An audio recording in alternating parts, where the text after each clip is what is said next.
I mean, there are corrections to this, but the corrections of order du by dl is itself is small.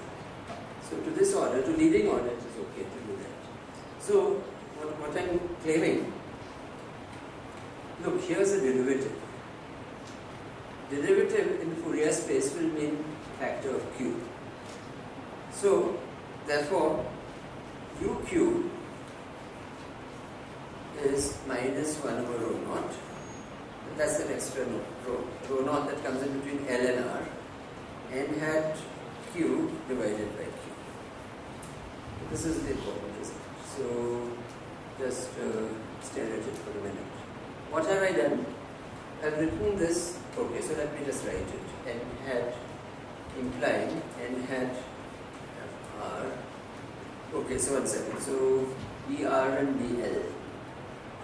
Which way does the rho naught come? I suppose there are many rho naughts here. So it must be minus rho naught times du by dr.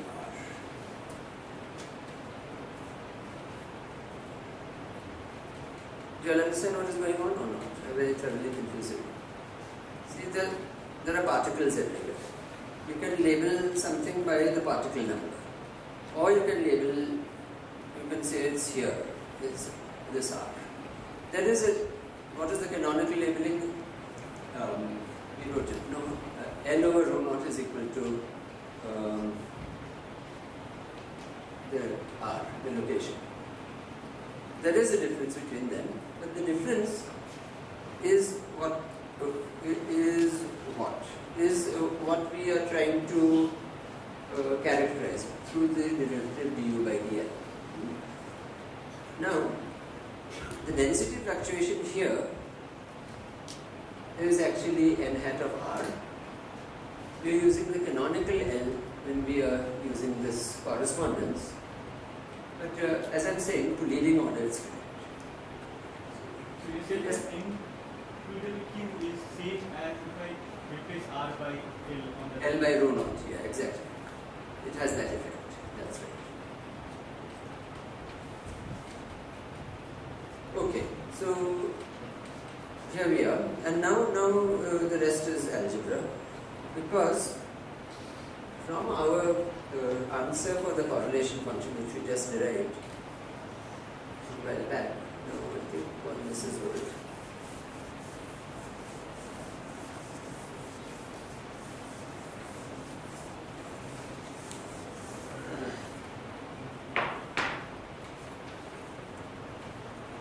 Okay.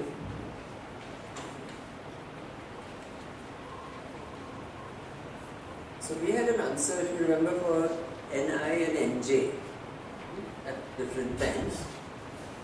I could take a Fourier transform of that answer. Yeah, in fact we had it. The answer involved e to the iq dot ri minus r.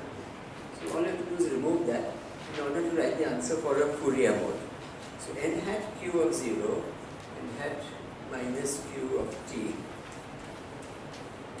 We've just shown a little while back is rho naught into 1 minus rho naught and e to the minus dq squared t.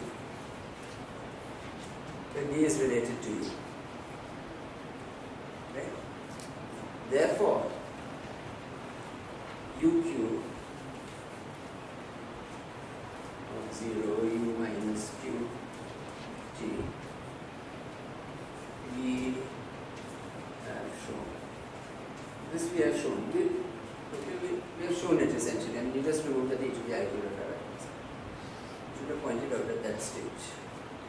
Somewhere here. Yeah. Here we should. Okay, so this is equal to then this divided by q squared.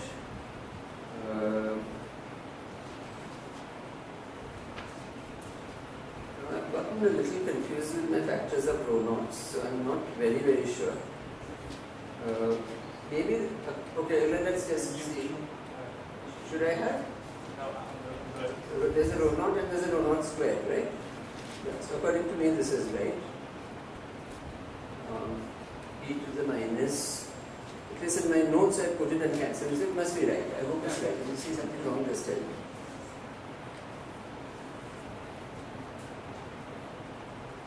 Over q squared. That's of course the crucial one.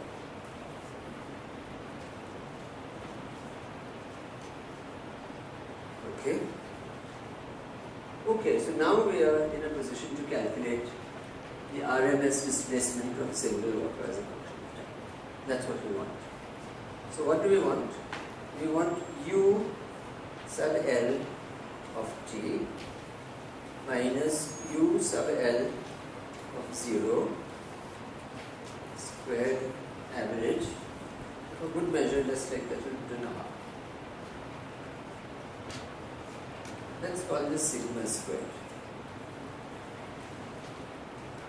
Sigma sub self. It's the same particle, it's the blue line. Okay, so here it is, and this we can expand out and work out. Why is there P1?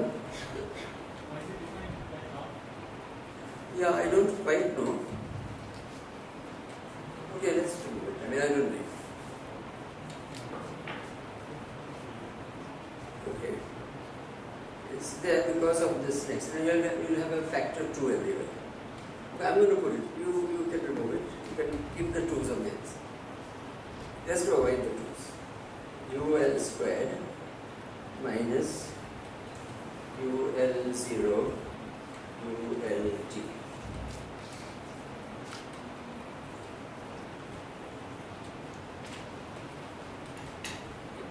It's just purely to avoid the 2's. Nothing very profound. But this you can now write in terms of your Fourier variables because you know the answer for the Fourier variables. And it, do an inverse Fourier transform. So this is equal to the integral 1 minus rho naught over rho naught integral over Q. Okay, that's in fact right. So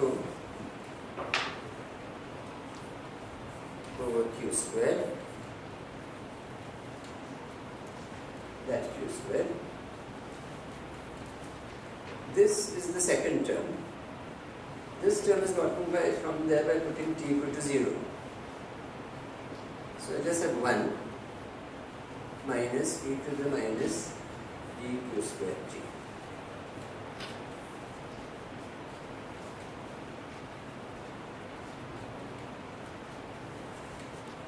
Okay. Now you might be worried about what will happen here q equal to 0, but fortunately there is an e to the minus dq squared t. So when you expand this at small q, there is a cancellation of the q squared, there is no divergence. So, well, now you can do a simple scaling. You call dq squared t or q squared t equal to x squared. Okay. Then this becomes 1 minus rho naught over rho naught integral dx over x squared 1 minus e to the minus dx squared. Except that from the scaling, you pick up a factor of square root of t. And that's the one you got. So the mean square displacement goes like square root t, the root mean square goes like t to the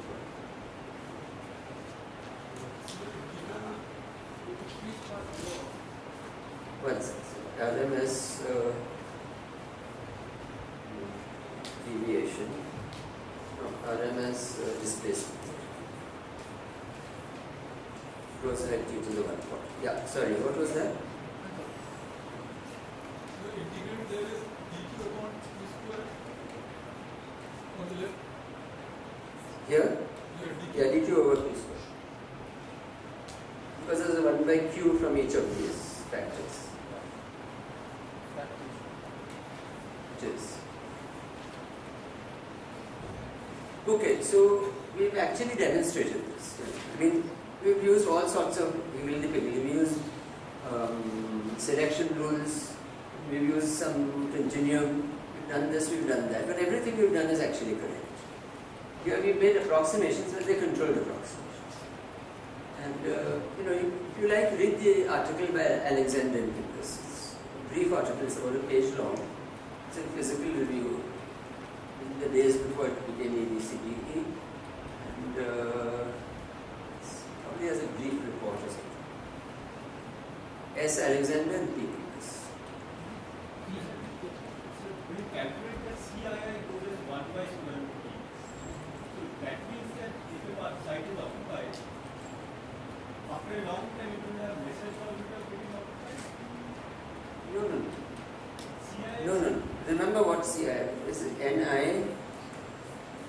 0 and Nij minus average density squared. So basically it becomes independent of that, the average density. It's the deviation from that.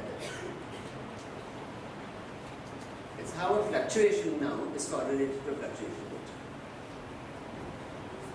Okay. Good. So, is this alright? So what is the reference? The two authors' names? I'll write it down. Shlomo Alexander and Philip Pincus. Pincus, many of you may have heard of, was work on soft matter analysis. Alexander was a very imaginative physicist from Israel. Alexander Novak, you all might have heard of. Alright, so shall I now rub almost everything else out? Okay. Good. So this lecture, I'm afraid, I wanted to do many sorts of things, and I think we will do that. If we had more time, we could have done a little more details and also other sorts of examples, but I thought let's do something in detail and rather than giving a very abstract overview. Okay, the next thing I want to do is to tell you about a very nice and simple and interesting mapping between this problem and the problem of an interface. Okay. So first of all, let's tell you the mapping. So in fact, maybe I don't have to redraw the particles and holes. Here they are the lattice, and we will also downstairs on a. Okay, we will do the following. Let's put in a few more particles.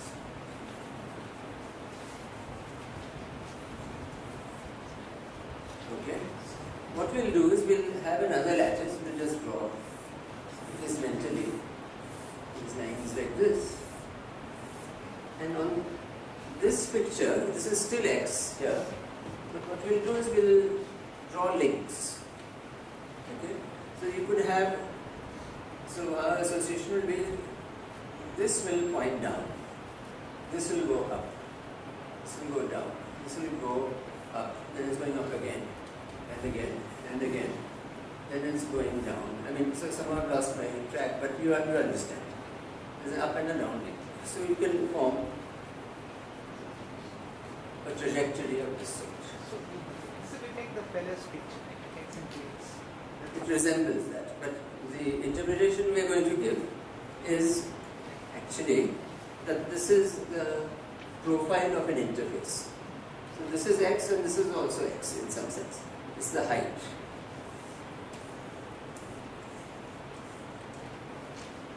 And this is the X. But in fact what you said is absolutely correct. This is exactly Feller's picture. Why is that? Because it would be exactly Feller's picture if you were drawing X and T for a random walk. But what is the key point about the random walk? Each step is independent of the previous one. Now, in our problem, we have a problem of interacting particles. So can we say that everything is independent? The answer is yes, because we have proved earlier today that every configuration is equally likely, so that in a large system you have product measure. Each site is independent of the other. Therefore, each step is in fact independent of. And in fact, this is exactly the Feller picture where we think of time here and displacement here for the random walk. And therefore all the points about return to the origin etc. in time will here describe return of the profile, so it will tell you something about the geometry of the profile. Except on this space of random walks, if you like, what we are doing here is we are inducing a dynamics, which is an interesting thing. And the dynamics we are doing is the following. What is it? This particle can hop right. What does that mean? When particle hops, particle and hole interchange. So particle and hole is uplink, downlink. So the two links will interchange and that will become. What about this particle? That can't move, so this link can't evolve. But this can. So can that. So this can become, or if you like, this would have become that. Basically, the corners can flip. This can become that, that can become this. That corresponds to particles and holes. In the symmetric case of the exclusion process, this will map into equally likely moves for up corners and down corners.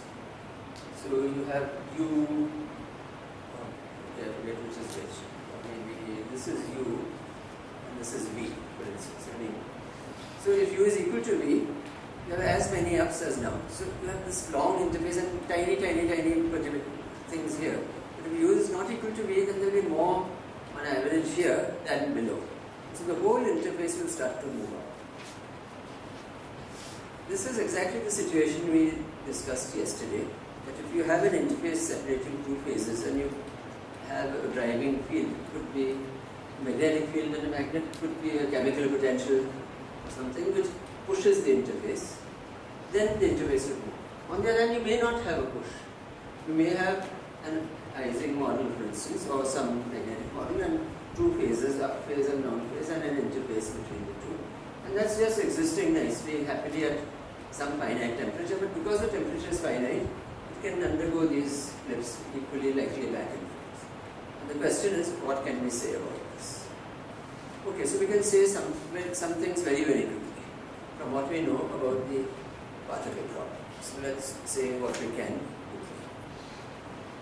So suppose we ask, for instance, at a given instant for the height correlation function defined in this way.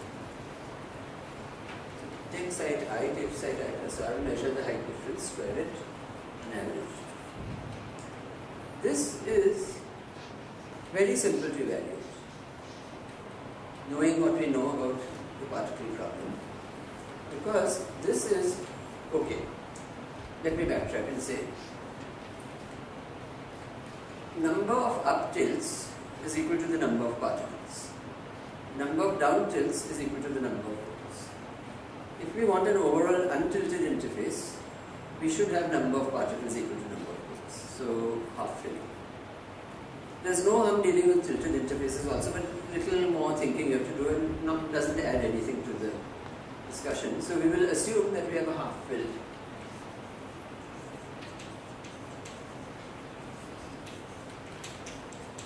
That implies untilted. No overall, by untilted I mean overall tilt is not there.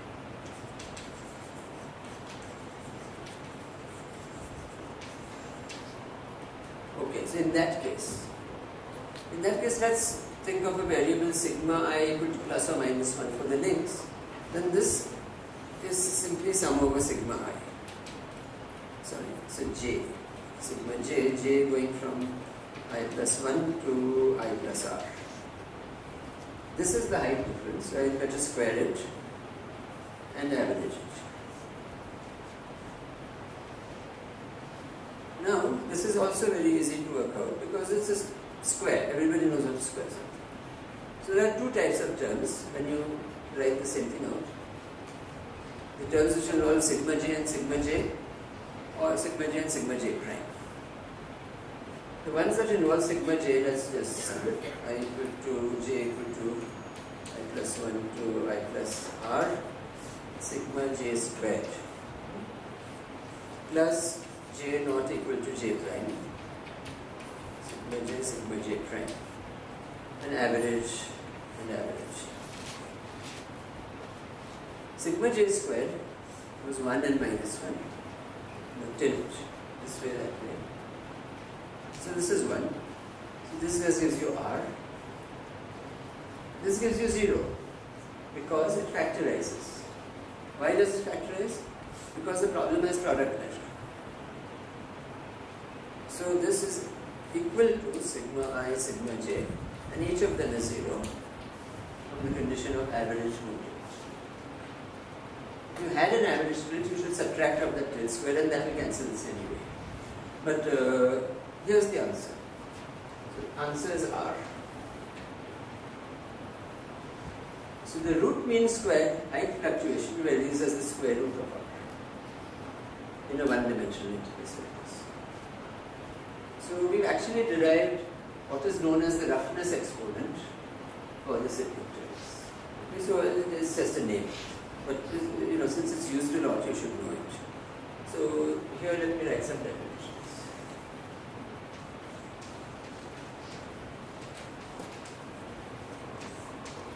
So here we go, hi plus r minus hi squared average increases as r to the power 2 chi. I'm reading it out because my writing may not be obvious. This is chi, and that is r. Okay. So chi is an exponent. Chi is called the roughness exponent.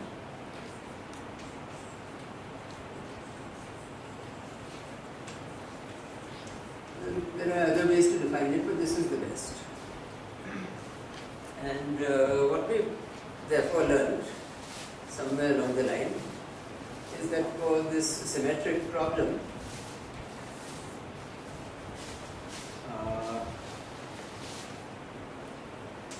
chi is a half.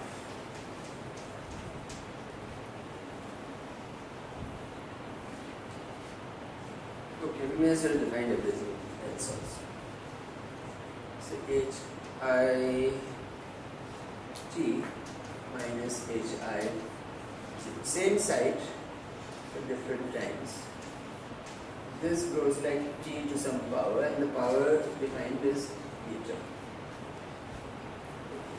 And the last definition, which encapsulates everything, which is important, and you will encounter this sort of thing many times in your life, and I'm sure you've already done so, is a scaling form. So half.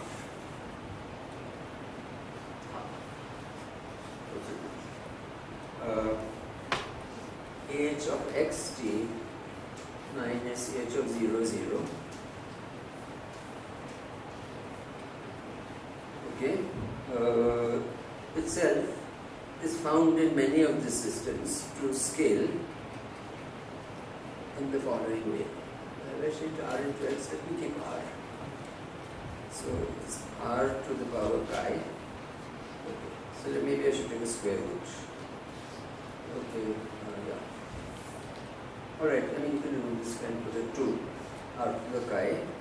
Some function capital Y of t divided by r to the power z. So let's just pause a minute. So this is a scaling form. So as usual in the theory of phenomena, let me write the exponents in red.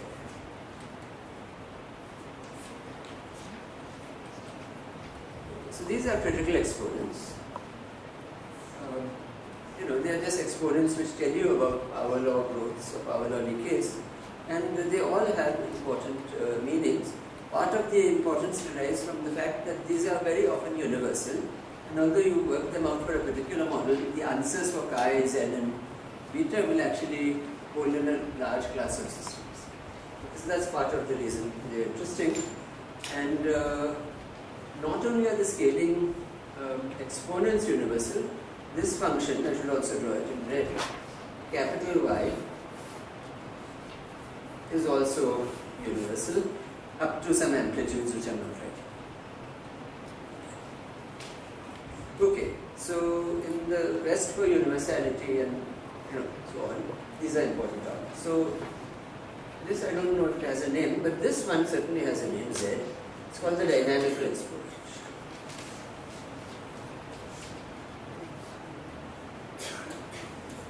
you should all know the meaning of the dynamic exponent. Of course, it's connected to an R.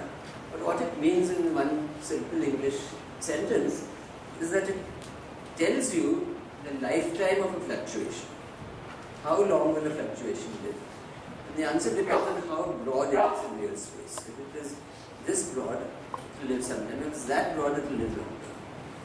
And how much longer, that's given by this. So the size of the fluctuation, so I'll just write that down because it's an important thing to know. Lifetime of a fluctuation, tau, is delta x to the power z. Therefore, this dynamic exponent is rather important. Like in the problem we talked about in the morning about the clumps in the traffic. There's a cluster which moves but ultimately dissolves. The time it takes to dissolve will depend on the size. If there are 5 cars, it will take 5, or 3 cars, it will take 5 by 3 raised to the power 3 by 2 longer. Okay, so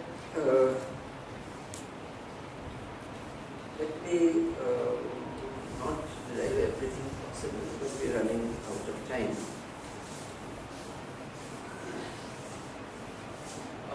While we are talking about interfaces, I also wanted to introduce a continued description of interfaces, again on a coarse-grained level, and I'll just write it down. This is a model which is known as the Adwords model, which in fact can be rigorously shown to describe the large distance, large time behavior of this model exactly. But I will not demonstrate that. I'll just write this continuum theory down.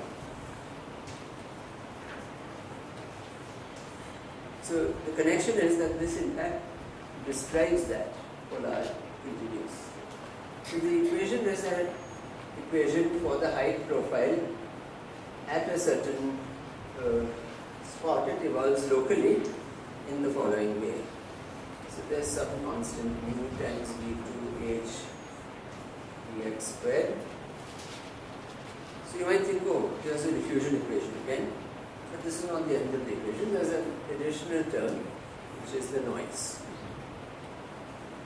So this is white noise, which means that the correlation here is delta correlated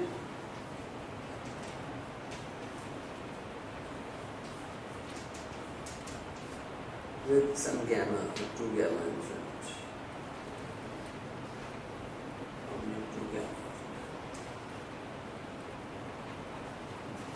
Okay, so what is this describing in physical terms?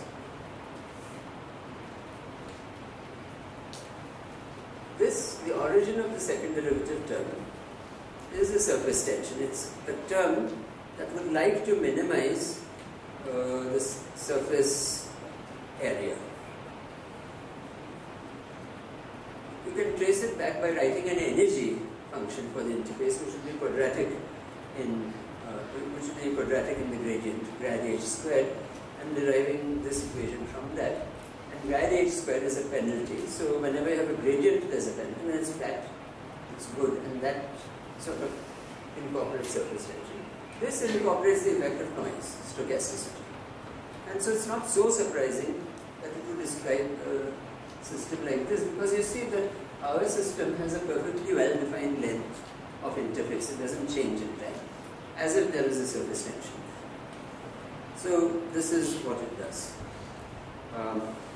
I'll just write, so this is a linear equation in H, you realize, right? And therefore it can be solved. We will not solve it, because we are approaching 3 o'clock, so I'll write down the answer. So here is the answer.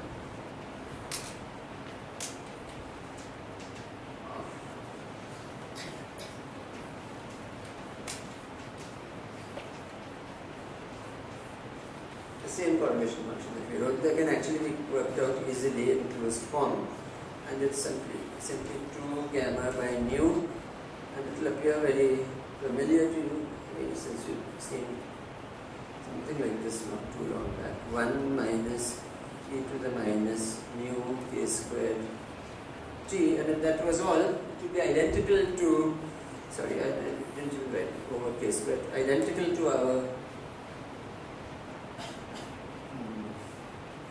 blue random walker, the tagged particle problem in the exclusion process, but